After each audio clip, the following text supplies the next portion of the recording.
eu gostaria de convidar a todos para que me acompanhassem numa pequena viagem pela literatura infantil de Clarice Lispector. O nosso objetivo aqui é pensar um pouquinho sobre a literatura escrita para crianças de Clarice Lispector. Em primeiro lugar, eu gostaria de ressaltar a importância da infância na obra de Clarice Lispector, principalmente quando se pensa na ligação entre a obra ficcional da autora e a sua memória pessoal. Então são várias as lembranças de Clarice que floram em sua obra, principalmente na sua produção contística e nos romances, claro, sem mencionar as crônicas. Então, por exemplo, nós temos Restos de Carnaval, em que a narradora recorda esse momento da infância em que ela estava fantasiada de flor e foi por fim reconhecida por um menino como uma flor, não é? Nós temos A Menor Mulher do Mundo, que também trata dessa lembrança da narradora adulta, de uma experiência da infância.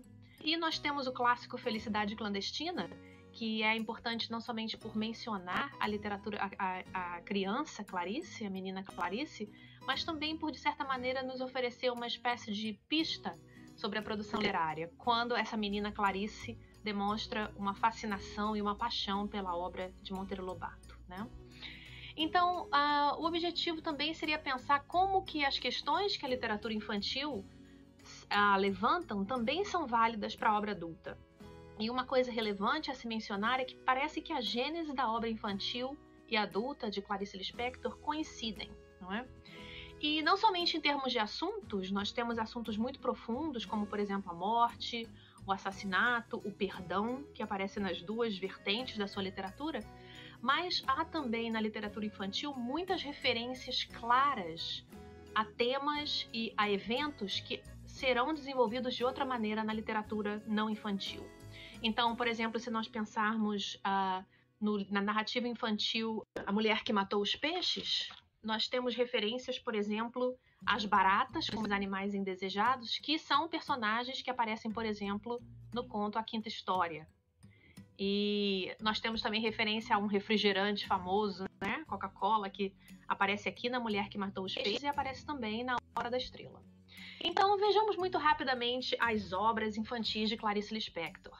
Nós temos O Mistério do Coelho Pensante, de 1967, A Mulher que Matou os Peixes, de 68, A Vida Íntima de Laura, de 74, e os dois últimos a serem publicados, Quase de Verdade, em 1978, e Como Eram as Estrelas, 12 Lendas Brasileiras, que foi publicada em 1987. Então, em termos de considerações gerais, não, há muito tempo que eu sinto uma atração pela obra infantil de Clarice Lispector, mas por alguma razão eu sempre senti alguma resistência a esses livros, até que eu resolvi lê-los todos em sequência, para tentar entender qual seria essa camada de dificuldade que a obra infantil de Clarice nos apresenta, ou de atração também, não? A verdade é que não se trata de obras infantis que apresentam as dificuldades comuns da literatura infantil, por exemplo, esse desejo de afirmar o valor da literatura infantil, a questão de ser um texto didático ou não, não é? E a dificuldade que a literatura infantil oferece a todos os adultos, que é essa pergunta: como se portar diante dessa obra que foi escrita para crianças, não é? Mas eu sempre tive a sensação de que a obra infantil de Clarice era um tanto atípica, e eu tentei, assim, juntar algumas coisas que eu reconheci em comum nas obras dela. A primeira coisa que me chamou a atenção é que há uma profusão de centros temáticos. Então, quando nós temos, por exemplo, um livro como A Vida Íntima de Laura, nós vamos falar da vida íntima dessa galinha que se chama Laura, não é? Não é só isso que o livro apresenta. Nós temos a galinha, nós temos a sua vida íntima, de repente a narradora nos convida a falar sobre cheiros, logo em seguida sobre modos de comer galinha, inclusive galinha ao molho pardo, não? Nós temos novos personagens entrando e saindo, como a galinha Zeferina, que termina morta. No fim, temos a visita de um extraterrestre. E, na conclusão da história, simplesmente a frase: acabou-se aqui a história de Laura e de suas aventuras, não é? O segundo aspecto que eu reconheço na literatura infantil é que a autora ancora essas divagações, esses centros múltiplos, né, em recorrentes movimentos de se dirigir à criança que está escutando a história ou lendo a história. Então isso aparece em frases muito diretas às crianças. Por exemplo, uma das frases é: dou-lhe um beijo na testa se adivinhar. Dê 3 palpites. Então é uma conversa direta com esse leitor infantil. O terceiro aspecto que eu ressalto na obra infantil seria justamente o que eu já mencionei antes, essa ligação direta com a obra de Clarice para adultos, como se houvesse uma gênese comum da vertente de sua literatura para adultos e para crianças. Então, como eu convido vocês a entrarem nessa obra infantil de Clarice hoje, eu procurei uma porta para que nós entrássemos de maneira mais agradável, não é? E essa porta é uma crônica da autora de fevereiro de 72. A crônica é intitulada Ainda Impossível e trata justamente da memória de Clarice sobre ela criança como escritora.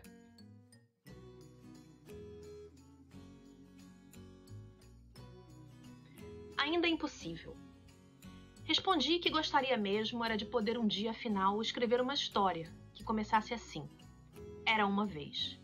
Para crianças? Perguntaram. Não, para adultos mesmo. Respondi já distraída, ocupada em me lembrar de minhas primeiras histórias aos 7 anos, todas começando com Era uma vez. Eu as enviava para a página infantil das quintas-feiras do Jornal de Recife. E nenhuma, mas nenhuma, foi jamais publicada. E era fácil de ver por quê. Nenhuma contava propriamente uma história, com os fatos necessários a uma história. Eu lia as que eles publicavam, e todas relatavam um acontecimento. Mas se eles eram teimosos, eu também. Mas desde então, eu havia mudado tanto. Quem sabe agora já estava pronta para o verdadeiro Era uma vez. Perguntei-me em seguida, e por que não recomeço? Agora mesmo? Seria simples, senti eu. E comecei. Ao ter escrito a primeira frase, vi imediatamente que ainda me era impossível. Eu havia escrito: Era uma vez um pássaro, meu Deus. Então, a partir dessa crônica, nós temos a confissão da escritora dessa impossibilidade de ser o que ela compreende como simples. Essa impossibilidade de contar propriamente uma história. E a impossibilidade de que os fatos sejam o coração dessa história, não é? Então, nessa crônica, o que nós temos na frase final, que demonstra a impossibilidade de ser simples, de contar uma história, de estruturar uma narrativa ao redor dos fatos, essa frase que diz, era uma vez um pássaro, meu Deus, nela prevalece não o fato, não é? Mas sim a surpresa diante desse ente pássaro, a complexidade, a exclamação, uma espécie de momento de epifania, que é um termo bastante utilizado para a compreensão da obra de Clarice. A epifania significa justamente essa revelação que é manifestada a partir de algo inesperado. A epifania mais conhecida da obra de Clarice Lispector é a epifania do conto Amor, em que uma mulher vê um cego mascando chiclete. E daí ela começa a se questionar sobre as suas escolhas de vida. Então, na etimologia da palavra epifania, nós temos essa referência a uma ação ou uma qualidade de mostrar-se. Então, uma espécie de um momento de revelação. Então, na nossa conversa de hoje, eu gostaria de pensar um pouco como que essa mulher adulta, Clarice Lispector, que se via incapaz de escrever histórias de criança enquanto era criança, como ela tentou e escreveu histórias para criança já adulta, não é? Então, o que Clarice faz nas suas histórias para criança? O que nós temos em comum em todos esses livros é a escolha de um assunto complexo. Então, por exemplo, em A Mulher que Matou os Peixes, nós temos a morte, esse possível assassinato, crime, a questão da intenção, do perdão e da esperança do perdão, não é? Por exemplo, em A Vida Íntima de Laura, nós temos essa intimidade de uma galinha, né? Que é tão interessante e complexa como a intimidade de um ser humano, ainda que seja tão difícil de ser compreendida, não é? Então nós temos esses assuntos complexos e nós temos, de fato, a recusa de se narrarem fatos.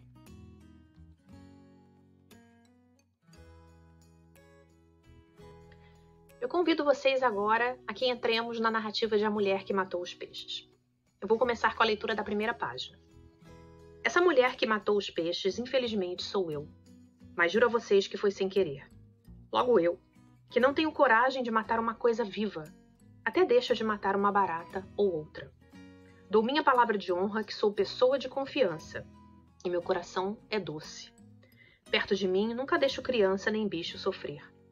Pois logo eu matei 2 peixinhos vermelhos, que não fazem mal a ninguém, e que não são ambiciosos. Só querem mesmo é viver. Pessoas também querem viver, mas felizmente querem também aproveitar a vida, para fazer alguma coisa de bom. E logo na segunda página, essa narradora anuncia que não tem coragem de contar logo como tudo aconteceu, como que os peixes morreram. E que ela só oferecerá mais detalhes sobre isso no fim do livro. E ela explica na segunda página que é porque no começo e no meio ela vai contar algumas histórias de bichos que ela teve, só para que os leitores pudessem ver que ela não matou os peixinhos de propósito. Então, o que acontece nesse livro? Nós veremos em todo o livro uma sequência de histórias em que a narradora conta da sua convivência com os bichos. E eu separei algumas para nós examinarmos um pouco essa questão do fato, da importância do fato ou da rejeição do fato como centro da narrativa. Então, o primeiro bicho de que nós trataremos são os gatos. Então, a narradora se recorda que quando ela era criança, ela era apaixonada por gatos, mas a casa ficou infernal para as pessoas grandes, nas palavras de Clarice, não é? E aí, os pais deram a gata com a sua última ninhada. E ela diz: "E eu fiquei tão infeliz que adoeci, com muita febre. Então me deram um gato de pano para eu brincar. Eu não liguei para ele, pois estava habituada a gatos vivos. A febre só passou muito tempo depois.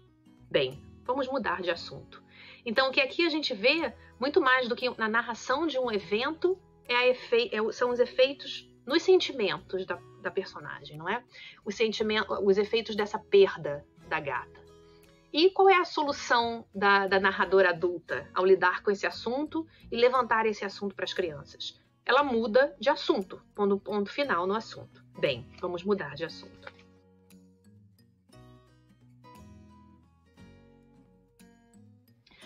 O segundo momento que eu gostaria de destacar é quando ela comenta a respeito das baratas. E ela apresenta as baratas como esses bichos que nunca foram convidados para entrar na casa dela. Então ela tem o direito de fazer o que ela achar correto, não é? E ela diz que barata é outro bicho que causa pena, porque ninguém gosta das baratas, não é? E ela diz: "Tenho pena das baratas porque ninguém tem vontade de ser bom com elas. Elas só são amadas por outras baratas. Não tenho culpa. Quem mandou elas virem? Vieram sem ser convidadas. Eu só convido os bichos que eu gosto. E, é claro, convido gente grande e gente pequena. Sabem de uma coisa?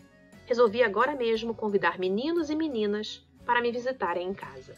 Então, a maneira como se lida com esse bicho rejeitado, novamente é mudando de assunto, mas conectando com o oposto. Ou seja, a barata não foi convidada, mas a criança é convidada e prossigamos com as histórias, não é?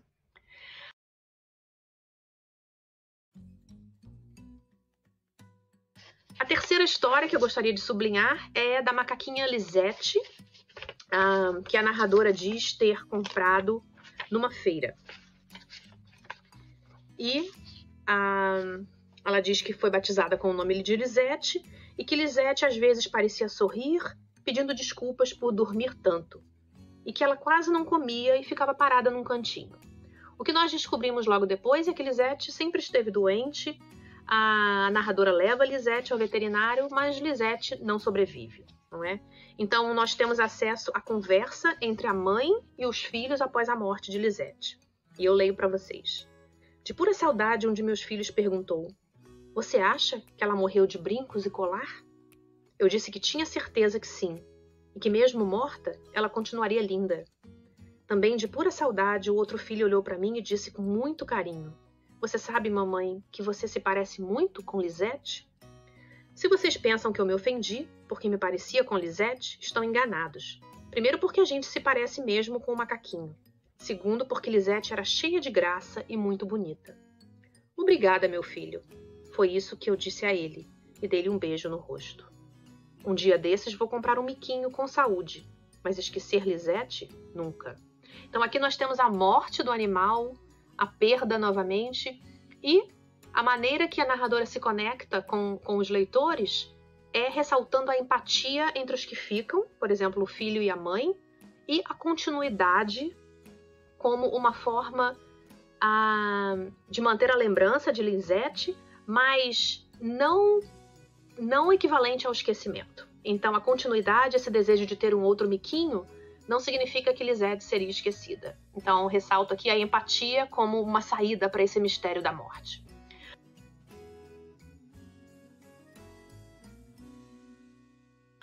Uma quarta história relevante do livro também é a história de dois cachorros, Bruno Barberini de Monteverde e Max. Nesse caso, Bruno e Max eram amigos, mas Bruno atacou Max porque ficou com ciúmes de Max com o seu dono Roberto, não com o dono de Bruno. E no fim, o Bruno volta do hospital e resolve atacar Max até que ele consegue matar o Max. E nós temos essa conversa da escritora, da narradora, com o leitor a respeito desse momento de violência, não? E ela pergunta aos leitores se eles ficaram tristes. E a solução que ela oferece é que conversem com alguém que entenda que às vezes um menino ou uma menina estão sofrendo. Então aqui a solução para o mistério é essa busca da criança por uma pessoa que compreenda os seus sentimentos. Ou seja, a solução está fora dessa narrativa infantil. Chegamos então na conclusão, não, dessa narrativa Mulher que Matou os Peixes, e logo justo na última página nós temos a voz da narradora dizendo: bem, agora chegou a hora de falar sobre o meu crime. E as justificativas que ela oferece é que os filhos deixaram os peixinhos, o filho deixou os peixinhos com ela tempo demais, ela é ocupada, mas ela é bastante direta quando diz que os peixinhos devem ter passado fome igual a gente, e que eles não podiam se defender ou gritar, e que eles foram encontrados parados, magros, vermelhinhos, infelizmente já mortos de fome. Qual é a solução para esse mistério, não? Para esse crime sem culpa, mas que não deixa de ser, de certa forma, um crime? A solução é o encontro entre a escritora e o seu público, em que ela diz: eu peço muito que vocês me desculpem. E ela pergunta: vocês me perdoam? Então assim termina o livro, não é? Então, em resumo, o que a gente vê nessas histórias infantis, como a gente já havia mencionado antes, não são fatos, não é? O que aflora nessas histórias são os sentimentos, as emoções. E há muito mais um reconhecimento, um cultivo, uma investigação sobre essas emoções do que uma resolução. Então, nos primeiros exemplos que nós vimos, essa ideia de mudar de assunto, de certo modo, propõe uma maneira de se aproximar dessas emoções problemáticas de uma maneira segura. Ou seja, você pode olhar essas emoções e sair delas. Não é importante transitar. O movimento tem uma espécie de poder de cura que, de certa maneira, fortalece o indivíduo para que ele possa retornar a essa questão quando tiver uma maior habilidade de lidar com ela. E os dois últimos exemplos também mostram que é importante conversar, não? A importância de ser compreendido, de ser acolhido, a empatia entre outras pessoas que possam escutar a respeito dessa questão, ou seja, essa necessidade de se conviver com certos acontecimentos em companhia. E essa companhia inclui também a companhia entre leitor e escritor, não é? Quando nós vemos o diálogo da escritora com essas crianças leitoras de sua obra. Então, nesse momento, eu gostaria de concluir fazendo referência à obra adulta de Clarice, não é? Nós falamos e, de certa maneira, mostramos como que a obra infantil toma como centro não os fatos, mas a repercussão desses fatos nos indivíduos, não é? E isso é também verdade para a obra adulta de Clarice. E para essa nossa conversa, em que nós falaremos um pouquinho mais do cultivo do mistério como tal, que mesmo por ser mistério não afasta a reflexão, convida a uma espécie de mergulho nesse mistério, mesmo que não prometa respostas.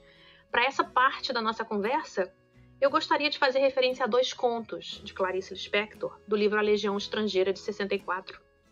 O primeiro, o conto, é intitulado Os Desastres de Sofia, e o segundo é A Legião Estrangeira. É o conto que dá título à coletânea.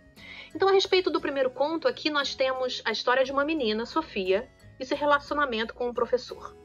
É um professor gordo, grande e silencioso, e no conto se fala de uma espécie de luta pela salvação daquele homem. Então, vejamos muito rapidamente uma passagem do conto.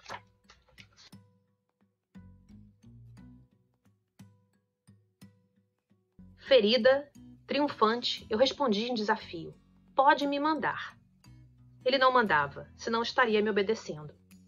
Mas eu o exasperava tanto que se tornara doloroso para mim ser o objeto do ódio daquele homem que, de certo modo, eu amava. Não o amava como a mulher que eu seria um dia. Amava-o como uma criança que tenta desastradamente proteger um adulto, com a cólera de quem ainda não foi covarde, e vê um homem forte, de ombros tão curvos.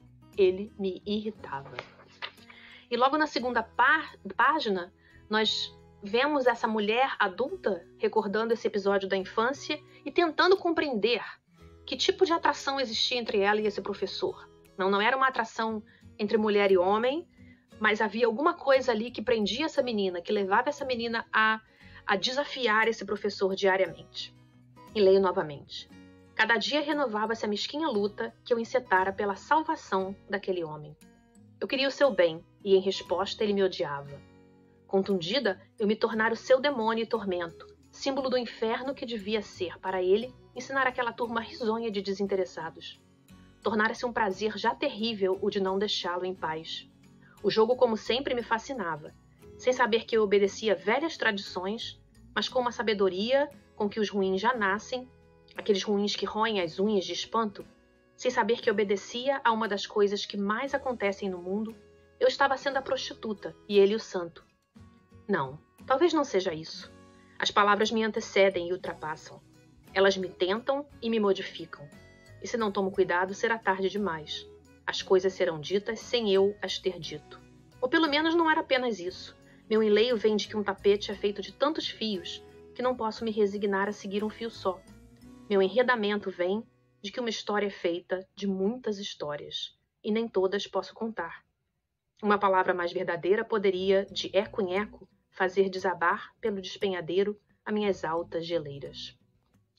Então aqui nós vemos na história essa curiosidade da mulher adulta por esse mistério desse evento da sua infância. E nós temos aqui uma afirmação de que esse mistério não pode ser completamente compreendido, não somente pela natureza desse próprio mistério, mas porque o escrever exige a memória, não é? O próprio ato de recordar. E o escrever é essa espécie de tapete. Então é interessante que muitas vezes essa ênfase no não fato, na repercussão do fato, tem um lado metaficcional, tem a ver com esse ato, com esse impulso de se pensar o próprio processo de escrita.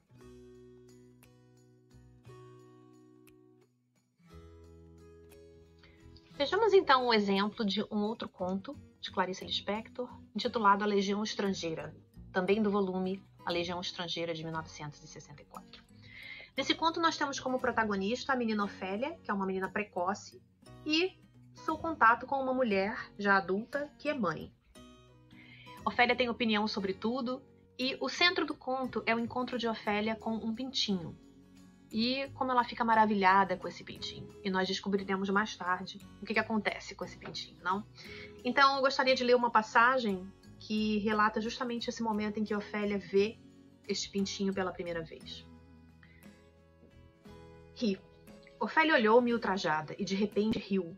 Ambas então rimos um pouco agudas. Depois que rimos, Ofélia pôs o pinto no chão para andar. Se ele corria, ela ia atrás. Parecia só deixá-lo autônomo para sentir saudade. Mas se ele se encolhia, pressurosa ela o protegia, com pena de ele estar sob seu domínio. Coitado dele, ele é meu, e quando o segurava, era com mão torta pela delicadeza. Era o amor, sim, o tortuoso amor. Ele é muito pequeno, portanto precisa de muito trato. A gente não pode fazer carinho porque tem os perigos mesmo. Não deixe pegarem nele à toa. A senhora faz o que quiser, mas milho é grande demais para o biquinho aberto dele. Porque ele é molezinho, coitado, tão novo. Portanto, a senhora não pode deixar seus filhos fazerem carinho nele. Só eu sei que carinho ele gosta. Ele escorrega à toa, portanto, o chão de cozinha não é lugar para pintinho. Então, nós temos aqui, a princípio, o mistério do amor. E logo em seguida, no final, como vamos descobrir, nós temos o mistério do assassinato, dessa morte, dessa execução do objeto que é amado, não é? Porque justamente a mãe vai encontrar o pinto morto, ou seja, a Ofélia o matou. E eu leio para vocês a conclusão do conto. Devagar empurrei a máquina. Relutante, Fui afastando devagar as cadeiras do caminho, até parar devagar à porta da cozinha. No chão estava o pinto morto. Ofélia! Chamei num impulso, pela menina fugida. A uma distância infinita eu vi o chão. Ofélia! Tentei eu, inutilmente atingir a distância, o coração da menina calada. Oh, não se assuste muito.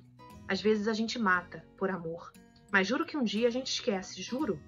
A gente não ama bem, ouça, repeti como se pudesse alcançá-la, antes que, desistindo de servir ao verdadeiro, ela fosse altivamente servir ao nada.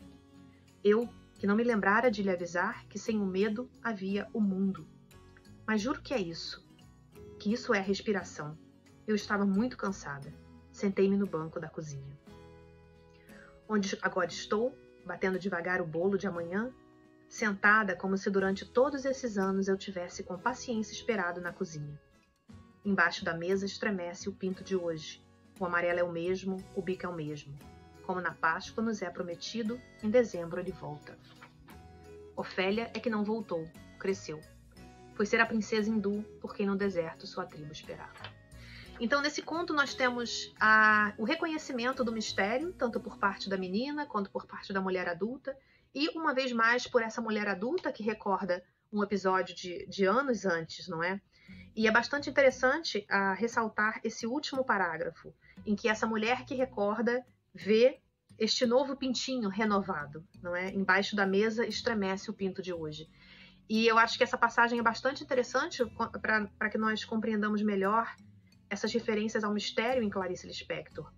Por um lado, parece não haver resolução, o que parece haver é uma repetição, é um novo convite a se aproximar desse mistério. Então, se o pinto do passado foi assassinado e se o amor não foi compreendido, não é? E se o excesso de amor terminou em morte, há esse convite a uma nova tentativa, não é? Não há uma receita, mas há uma renovação desse convite à experiência,